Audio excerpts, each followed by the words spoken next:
Baiklah, kami akan menjelaskan tentang pajak penghasilan 21. Yang pertama, pengertian pajak penghasilan 21. Pajak penghasilan 21 adalah pajak atas penghasilan berupa gaji, upah, honorarium, tunjangan, dan pembayaran lain dengan nama dan dalam bentuk apapun sehubungan dengan pekerjaan atau jabatan, jasa, dan kegiatan dilakukan oleh orang pribadi subjek pajak dalam negeri, sebagaimana dimaksud dalam Pasal 21 Undang-Undang Pajak Penghasilan.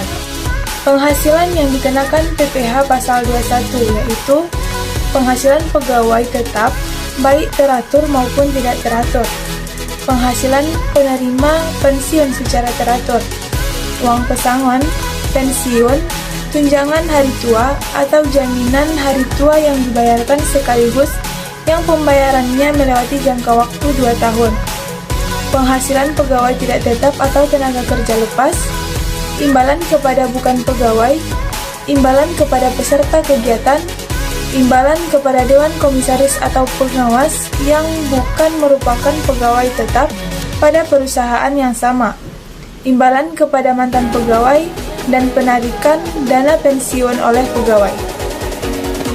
Bicara penghasilan dibagi menjadi 3, yaitu dalam bentuk uang rupiah, yaitu penghasilan yang sesuai dengan yang diterima ataupun yang diperoleh. Yang kedua adalah bentuk asing, penghasilan dari kurs menteri keuangan. Berikutnya adalah bentuk natural atau penikmatan, yaitu penghasilan dari harga pasar. Nah, saya akan melanjutkan penjelasan materi PPh Pasal 21 tentang kebijakan pemotongan PPh 21, di mana ada 3 kebijakan pemotongan PPh 21. Yang pertama, ada PPh Pasal 21 ditanggung oleh karyawan. Yang kedua, PPh Pasal 21 ditanggung perusahaan. Dan yang ketiga, ada PPh Pasal 21 diberikan dalam bentuk tunjangan. Selanjutnya ada tata cara perhitungan PPh 21. Pengurangan yang diperbolehkan dalam perhitungan PPh 21, yang pertama ada biaya jabatan, biaya pensiun, iuran dengan terkait dengan gaji, penghasilan tidak kena pajak atau PTKP. Selanjutnya ada penghasilan kena pajak berlaku bagi pegawai tetap, di mana penghasilan kena pajak sama dengan penghasilan bruto dikurangi biaya jabatan dikurangi PTKP. Yang kedua, penerima pensiun berkala, di mana penghasilan kena pajak sama dengan penghasilan bruto dikurangi biaya pensiun dikurangi PTKP.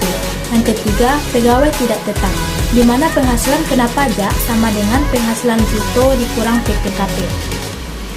Selanjutnya ada penghasilan kena pajak berlaku bagi bukan pegawai, di mana penghasilan kena pajak sama dengan penghasilan bruto dikurangi PTKP yang dihitung bulanan. Seterusnya ada pegawai tidak tetap yang menerima upah harian, mingguan, upah satuan atau upah borongan, yaitu penghasilan kena pajak sama dengan penghasilan bruto dikurangi batasan Pasal 21 ayat 24.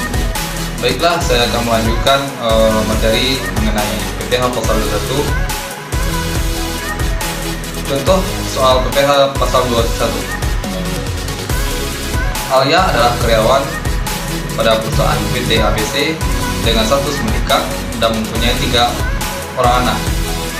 Suami Alia merupakan pegawai di perusahaan PT ABCD. Alia menerima gaji sebesar 7 juta rupiah per bulan. PT ABC mengikuti program pensiun dan BPJS Kesehatan.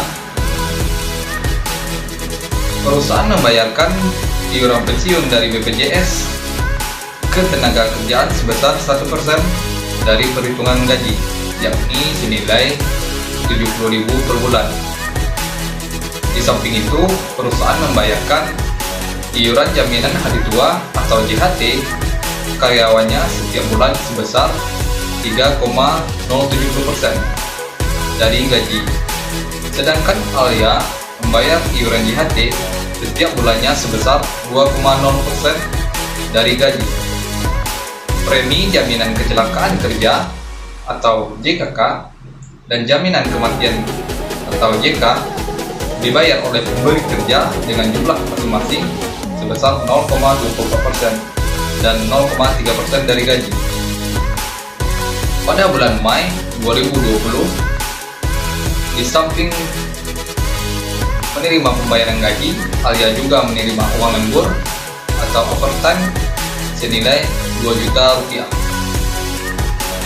Maka hasil perhitungan dari PPh 21 sebagai berikut. Gaji pokok sebesar 7 juta rupiah. Tunjangan lainnya jika ada sebesar 2 juta rupiah.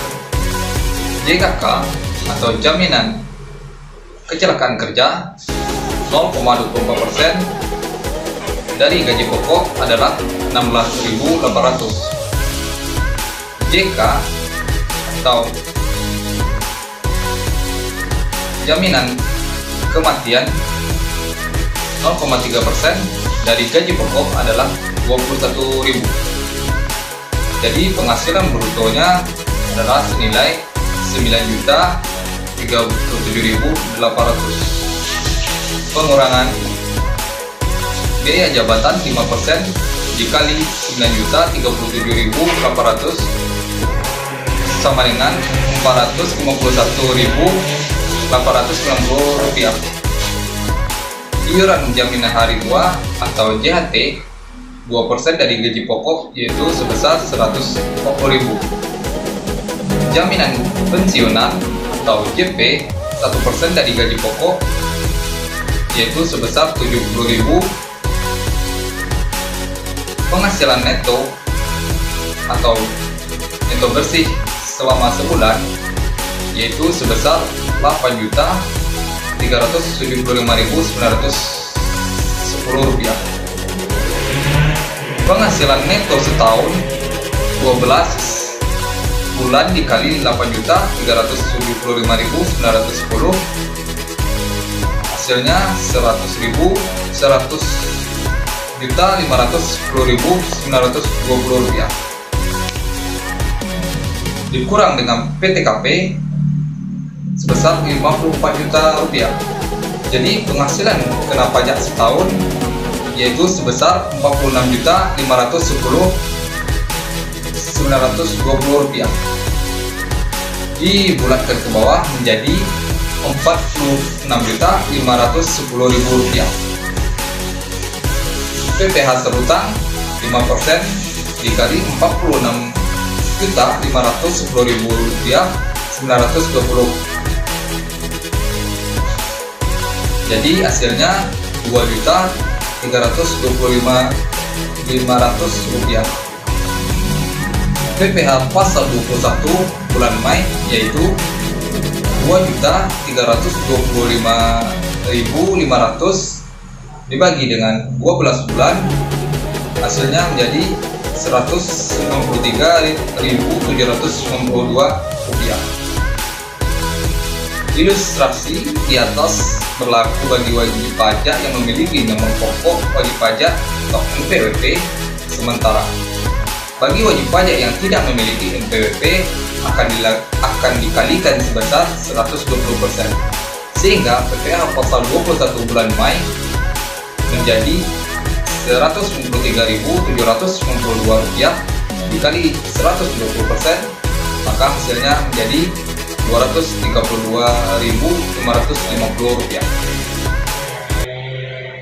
Cukup sekian dari saya. Assalamualaikum warahmatullahi wabarakatuh.